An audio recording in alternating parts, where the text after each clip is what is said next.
ये खुराफात की बात है कि नहीं? मुझे यार वो हज करने गया, अच्छा उसने कोई गुनाह कर लिया, गुनाह करके आदमी गुनाहगार हो जाता है, और हराम काम करके आदमी गुनाह कबीरा का जो है मुर्तकिब हो जाता है, लेकिन काफिर नहीं होता, काफिर नहीं होता। नमाज़े जनाजा उसकी पढ़ाई जाएगी, समझ लीजिए, नमाज़े जनाजा होगी उसकी, किसी ने अगर हराम काम भी कर लिया तो काफिर नहीं है। तो ये खुराफात है मेरी कौम में, इसके पीछे नमाज नहीं पढ़ूंगा, उसके पीछे नहीं पढ़ूंगा, यहाँ नहीं पढ़ूंगा, वहां नहीं पढ़ूंगा। कुछ ऐसे एक कह रहा मौलाना मेरे किसी इमाम के पीछे नहीं होती, उसके पीछे नहीं होती, इधर खाली सुभान रब्बियल अज़ीम सुना दे तो पढ़ लेता सुभान रब्बियल अजीब। तो मैंने कहा तेरी नमाज अगर आला हजरत भी आ जाए बरेली के, उनके पीछे भी नहीं होगी, नहीं होगी। जब तुझे तेरा तलफ्फुज़ याद नहीं है तो किसी के पीछे भी पढ़ ले। ये ईमान की तो औकात क्या है, बगदाद के गौसे आदम के पीछे पढ़ ले, नहीं होगी। नारे तकबीर, नारे रिसालत, मसलके आला हजरत, नारे तकबीर, नारे रिसालत। सुभान अल्लाह, सुभान अल्लाह। इस इमाम को बदलो, ये सही नहीं है, उस इमाम को बदलो, वो सही नहीं है, इस इमाम को बदलो। मैंने कहा लोगों कब तक इमामों को बदलोगे, खुद को ही बदल दो। सही बात है, सच्चाई में कब तक बदलोगे, अब खुद को बदल लो। अब इमामों को बदलने की जरूरत नहीं है, खुद को बदलने की जरूरत है। इमाम बदलते बदलते तुम जवान से बूढ़े हो गए, बूढ़े से कब्रों में चले जाओगे। इमाम बदलना काम ना आएगा, खुद को बदल लो। खुदा की कसम, कब्र में भी कामयाबी से जिंदगी गुजारोगे, दुनिया में भी कामयाबी से जिंदगी गुजारोगे। अगर तुम्हें कुरान नहीं आता, दीन का मसला नहीं आता, तो खुराफात ना उठाओ, बल्कि वो अपना सीख लो। मैंने उसे डांटा, मैंने कहा अगर तुझे पूछ नहीं है तो एक मुफ्ती का मैं नाम बता रहा हूँ, वो तो बता सकता है उसका हज कबूल हुआ या नहीं हुआ। बोला वो कौन है हजरत? मैंने कहा हजरत जिब्रील अलैहिस्सलाम, वो बता सकता है। मेरी बात गलत तो नहीं है, बताइए मेरी बात गलत तो नहीं है, वो तो बता सकता है। सच्चाई लोहे महफूज पे देख करके अल्लाह से पूछ करके बता देंगे। हाँ, क्योंकि हजरत जिब्रील तो जाके सिदरा पे अल्लाह से बात कर लेते हैं, तो वो बता देंगे। भाई मौलवी के बस की बात नहीं है किसका हज कबूल हुआ किसका नहीं हुआ, कि मौलवी बता दे। ये खुराफात गांव में लेके बैठा है, इसकी नमाज नहीं हुई, उसका ये नहीं हुआ। अरे भाई खुद तो बदल ले, अपने आप को तो देख ले कि तुझे खाली पेशाब करने का भी तरीका याद है कि नहीं है। सही बात, नहीं हंस रहे हैं, पेशाब करने का भी तरीका है। बड़े बड़े अच्छों को इस तरीके के तरीके याद नहीं होंगे जो बातें बताते हैं, खाली इस्तंजे के तरीके। और जिसको इस्तंजा नहीं आएगा वो पाक क्या होगा, जो पाक नहीं होगा दुआ क्या कबूल होगी, नमाज क्या उसकी कबूल होगी। मेरे भाइयों, इन मौलवियों की मुखालफत ना करो, इनकी बुराइयां ना करो, इनसे काम लो, इनसे सीखो। घोड़े की बुराई करके घोड़े का कुछ नहीं बिगाड़ोगे, घोड़े से काम लो, तब तुम्हें फायदा होगा। और भाई घोड़ा है, तुम बुराई करो, ये है वो, तुम्हारा सफर नहीं होगा। और घोड़े की पीठ पर बैठ जाओ, तुम्हारा सफर तय होगा। इमाम की, आलिम की, हाफिज की, कारी की सोहबत में बैठ जाओ, आखिरत का सफर तय हो जाएगा। सुभान अल्लाह, सुभान अल्लाह, सुभान अल्लाह। और एक बात सुन लीजिए आप, आज मैं बड़ी अच्छी बात बता रहा हूँ आपको, इसको गांठ में बांधना। जो किसी आलिम दीन की बुराई करता, उसकी 10 नस्लों तक अल्लाह कोई आलिम पैदा नहीं करता। सच्चाई है, बोल के सुन ले, और अगर आप देख लेना मेरी बात, उसकी 10 नस्लों तक अल्लाह आलिम पैदा नहीं करता जो किसी आलिम दीन की बुराई करता। और दूसरा उस पर आदाब सुनिए, जो किसी आलिम दीन की बुराई करता है, मरने के बाद उसका चेहरा काला पड़ जाता है। आलिम दीन आपने आसान समझ लिया, ये नाइब रसूल है। आपने इमाम को सताना शुरू कर दिया कि इसको हटाओ, उसको निकालो। मेरे भाई, अगर इमाम के अंदर कोई खराबी है तो प्यार से जाके कहो हजरत इसको दूर करो, फिर भी वो दूर ना करे तो फिर अपने इलाके के किसी सीनियर मुफ्ती के पास जाओ। तरीका बताओ इमाम के हटाने का। वो इलाके का सीनियर मुफ्ती कहाँ मिलेगा? मुरादाबाद जाओ, मुरादाबाद में जामिया नईमिया जाओ, वो हमारा जिले का मरकजी इदारा है। जामिया नईमिया में वहां का जो सदर मुफ्ती है उससे बात करो, अपने इमाम की बात रखो। फिर अब उस मुफ्ती की जिम्मेदारी है कि वो क्या करे। अगर हम तो खुद ही मुफ्ती बने बैठे, वहां तक कौन जा रहा भाई? हम फैसले हो गए सब कुछ, वहां तक कौन जा रहा? तरीका है इमाम को बदलने का, ये प्रोसेस है इमाम को बदलने का। हाँ, इसलिए कि इतनी पावर दी है, अगर कोई जालिम शौहर है, बीवी उससे तलाक चाहती है और वो तलाक नहीं देता, तो क्या करेंगे? पावर बता रहा हूं तुम्हें मुफ्ती की, क्या करे काजी शहर की, मैं आपको पावर बता रहा हूं। जालिम शौहर है, वो तलाक चाहती है, तलाक नहीं देता, फिर वो काजी शहर की अदालत में जाके अपनी अर्जी लगाएगी, पूरी बात रखेगी, मेरा शौहर जालिम है, मुझ पर जुल्म करता है, तलाक चाहती हूं, नहीं देता।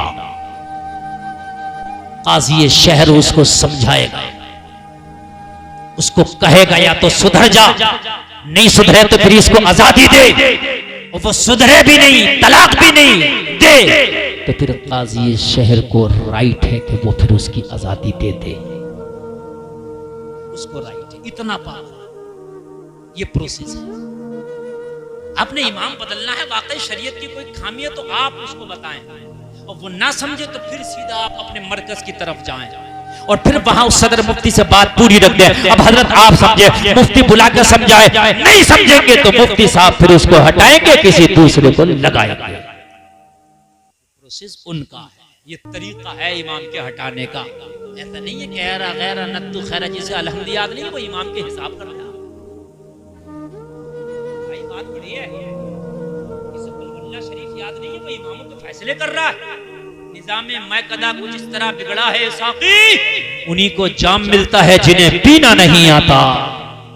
बातें समझने की है, दिल के तख्ती पे नक्श करने की है, कभी गुनाहगार ना बनना किसी आलिम की बुराई करके। मेरे भाइयों, अपना अमल अपने साथ जाएगा, कोई किसी के अमल का जामिन नहीं होगा, मगर कभी अपनी आखिरत को बर्बाद ना करना मेरे भाइयों, कभी अपनी आखिरत को तबाह ना करना। आलिमों से मोहब्बत करो, उनकी गुर्बत करो, और किसी आलिम से अगर आप खफा हैं तो फिर भी उसकी बुराई करो, फिर भी आप आगे बढ़ो, इजाजत है। रानी ने एक सिरा हाथी के बांधा और एक सिरा कहां पता है, बोलो बोलो, भूल गए कहां पता है,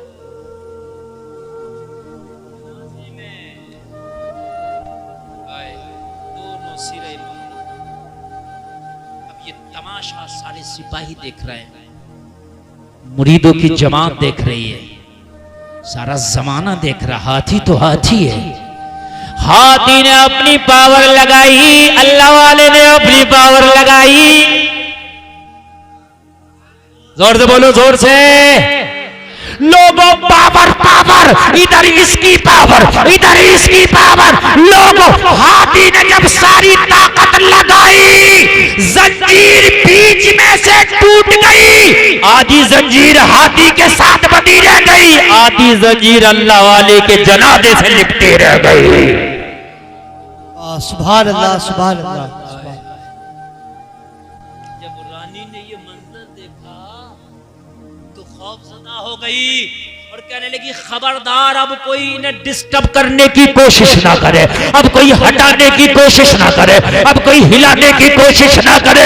इस अल्लाह वाले को वाकई पावर दे के भेजा गया है। अब रानी झूमती जा रही थी, ऐलान करती जा रही थी, जब उनके गदा भर देते हैं शाहाने जमाना की झोली, मोहताज का जब ये आलम है, मुख्तार का आलम क्या होगा। सुभान अल्लाह। नारे तकबीर, नारे रिसालत, मसलके आला हजरत, फैजान आला हजरत, शाने मुस्तफा, अजमते मुस्तफा, सरजमीने बुलंदपुर, अल्लामा गुलफाम साहिब किबला जिंदाबाद। एक बात जरा मैं आपको बता दूं, जरा सुन लेना, बगैर मैं तो मैं इबादत खाना बोल रहा हूं ना।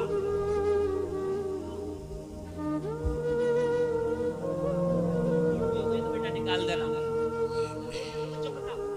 रानी चक्कर में पड़ गई, कहने लगी क्या होगा। मुरीदों ने कहा यही बता। सुभान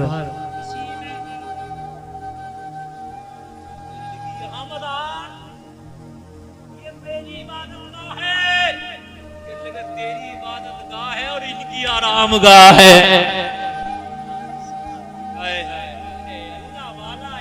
पावर देखो, जलसे में आने वालों, अब बता क्या करे। कहने लगी करेंगे क्या, सिपाही ना उठा सके, हाथी ना उठा सके, हम ना उठा सके, तो अब हमारी का भी साथ कहीं ना उठाए। अब ज्यादा कोशिश करें कोई हमें ना उठाए। यहीं पर इनकी आराम का बना, वहीं पर कब्र बनाई और वहीं पर आपका मजार बनाया। कोलार में कभी जाना हो तो शाहपुरी के मजार पर जाना, उसी इबादत गाह में उनका मजार बना हुआ है। कह दो ना सुभान अल्लाह, सुभान अल्लाह, सुभान अल्लाह। और वो जंजीर का टुकड़ा जो जनादे से लिपटा रह गया था, आज भी जंजीर की 9 कड़ियां उनके उसी मजार में लटकी हुई हैं।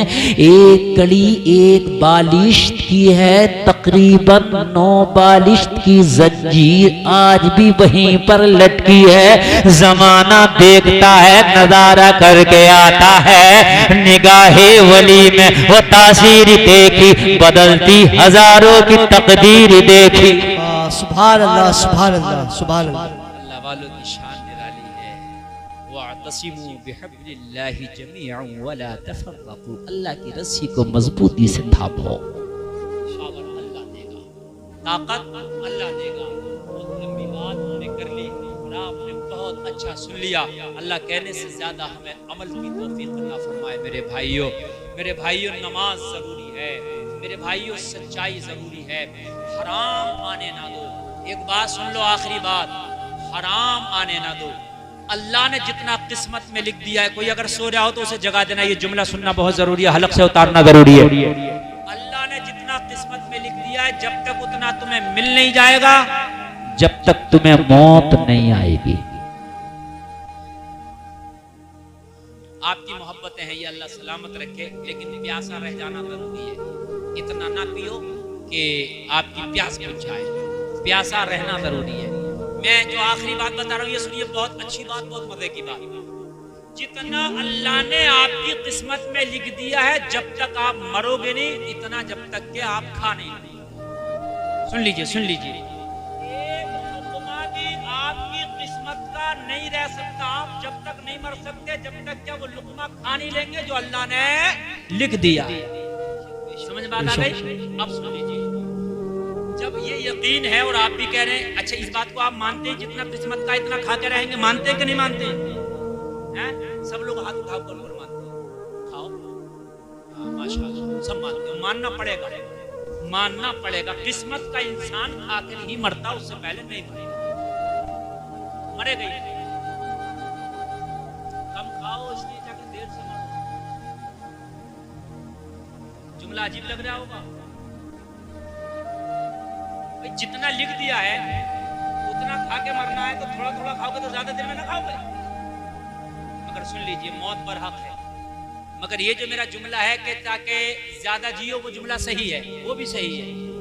कम खाओगे तो बीमार नहीं होगे, मरते दम तक सेहतमंद रहोगे। ज्यादा खाने से बीमारी जल्दी आती है, ये हकीम जी भी कहते हैं, डॉक्टर साहब भी कहते हैं। किसी के वलीमे में चले जाओ तो वलीमा तो उसका, मगर पेट दे रही है। अब है कि नहीं मेरे भाई? पेट दे रही है, उसको जो है हिफाजत से रख। बीमारी ज्यादा खाने से आती है, कम खाने से नहीं आती। तो जितना अल्लाह ने लिख दिया उतना तो मिलकर रहेगा, उससे पहले मर ही नहीं सकते। मौत का फरिश्ता नहीं आएगा तेरे पास जब तक किस्मत का खाना लेगा। तो जब उतना खाना ही है तो खाने के 2 दरवाजे कितने? जोर से बोलो, जोर से बोलो।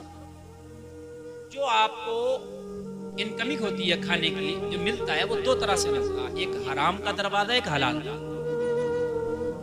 तो ही तो होंगे, जो लुक़मा खाओगे तो हराम का होगा या हलाल का, तीसरा तो होगा ही नहीं। बात समझ में आ रही यार? लुक़मा 2 ही तरह का होगा, या तो हलाल का। अच्छा, जितना लिख दिया, जब तक मरोगे नहीं, जब तक खा नहीं लोगे। तो जब ये ईमान है, तुमने हाथ उठा दिया इस बात पर कि हजरत जब तक खा नहीं लेंगे किस्मत का, मरेंगे नहीं, तो हराम वाले को ताला ना लगा यार। जब उतना मिलकर ही रहना है तो 2 रास्ते हैं, एक हराम का और एक हलाल का। हराम वाले को लगा दे ताला, मिलेगा उतना हलाल वाले रास्ते से मिलेगा। बेशक, बेशक, सही बात है। उतना ही अब हलाल वाले से मिलेगा। नहीं बात भाई जब हमने हराम वाले को ताला लगा दिया, वो मिलकर है ना जो हमारी किस्मत में है, तो फिर कौन सा रास्ता बचा? हलाल वाला बचा ना। और जब हमने हलाल वाले को ताला लगा दिया तो फिर हराम वाले से मिले। बहुत से लोग दोनों को खोले हुए हैं, हराम भी हलाल भी। और जब ये आकर दोनों का जब मिलता है ना, तो पानी में पेशाब मिल जाता, तो पानी भी नापाक, पेशाब भी नापाक। हलाल में हराम की रोजी मिल गई ना, तो ये सब नापाक। इसलिए हलाल के लुक़्मे खाओ ताकि तुम्हारी नस्लें तुम्हारी वफादार हो। हलाल के लुक़्मे खाओ ताकि इबादत करने में मजा आए। हलाल के लुक़्मे खाओ ताकि अल्लाह मौत की सख्ती को आसान कर दे। अल्लाह तो उन्हें भी खाना देता जो कीड़े पत्थरों में है, अल्लाह उन्हें भी खाना देता जो कीड़े पहाड़ों में है, अल्लाह उन्हें भी खाना देता जो समंदरों में है, अल्लाह उन्हें भी खाना देता जो हवाओं में उड़ते हैं। जब अल्लाह तुम्हें भूखा नहीं रखता। मैं एक दिन फ्लाइट में बैठा था, जहाज में, कैप्टन ने ऐलान किया कि इस वक्त हमारा जहाज तकरीबन 3500 फीट की ऊंचाई पर उड़ रहा है। कितनी? 3500 फीट की ऊंचाई पर। ऐलान कर रहा है कैप्टन, अपनी सीट बेल्ट बांध लें, 3500 फीट की ऊंचाई से हम गुजर रहे हैं, इस वक्त उड़ रहे हैं। उसी वक्त फिर ऐलान होता है, सारे लोग अपना सामने वाला टेबल खोल लें, अब हम जल पान कराने वाले हैं, यानी आपको खाना खिलाने वाले हैं। हाय मेरी आंख में आंसू आ गया, मेरे रब तेरी कुदरत, तूने 3500 फीट ऊंचाई पर भी भूखा नहीं छोड़ा है। सुभान अल्लाह, सुभान अल्लाह।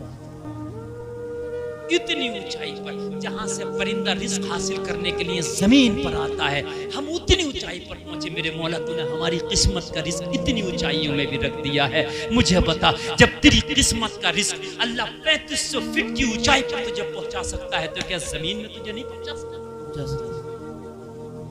किसी की ईमान कमजोर है मेरे भाइयों। अगर मालदार हो ज़कात निकालो, कान खोल के सुन लो।